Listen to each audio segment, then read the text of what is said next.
Maintenant, j'arrive à la dernière catégorie, qui sont les vampires classiques. Les vampires tels qu'on les voit au cinéma, dans la littérature fantastique.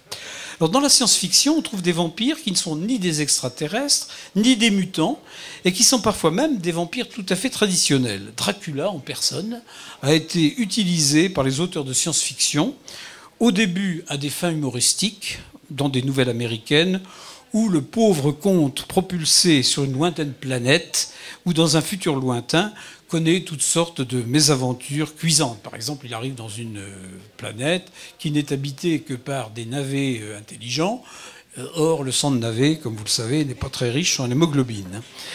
Mais il est traité de façon un peu plus sérieuse dans des romans comme Dracula Unbound de Brian Aldiss en 1991, où un Américain du XXIe siècle, Joe Bodenland, voyage dans le temps à bord d'un train de son invention pour éliminer Dracula. Dans The Dracula Caper de Simon Hawke en 1988, l'auteur mêle les thèmes du voyage dans le temps et des créatures artificielles. Il imagine qu'un savant fou, toujours les savants fous, essaie de modifier le cours de l'histoire en introduisant des loups-garous et des vampires artificiels, ce qui est une façon un peu bizarre de modifier le cours de l'histoire. C'est ainsi que Bram Stoker rencontrera Dracula, qui n'est en fait qu'un robot. En dehors de Dracula, les vampires ordinaires peuvent devenir des acteurs de récits de science-fiction. C'est parfois, dans le cas, comme dans le cas de Dracula, à des fins humoristiques, comme dans la nouvelle de Frederick Brown, Du sang, en 1955, où deux vampires embarqués dans une machine à explorer le temps pour fuir les persécutions se retrouvent dans un monde futur où les seuls habitants sont encore là des navets intelligents. Sur un mode plus sérieux, le vampire a conquis pleinement droit de cité dans la SF contemporaine.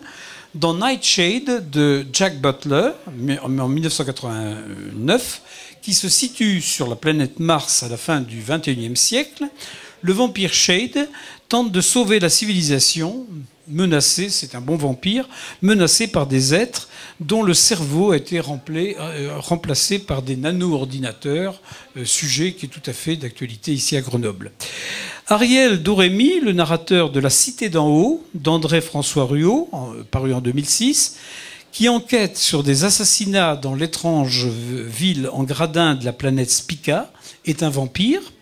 C'est encore un vampire qui commande une expédition spatiale dans Vision aveugle de Peter Watts, publié également en 2006. Donc aujourd'hui, on ne s'étonne absolument pas de rencontrer des vampires tout à fait normalement constitués, si j'ose dire, dans les récits de science-fiction pure et dure.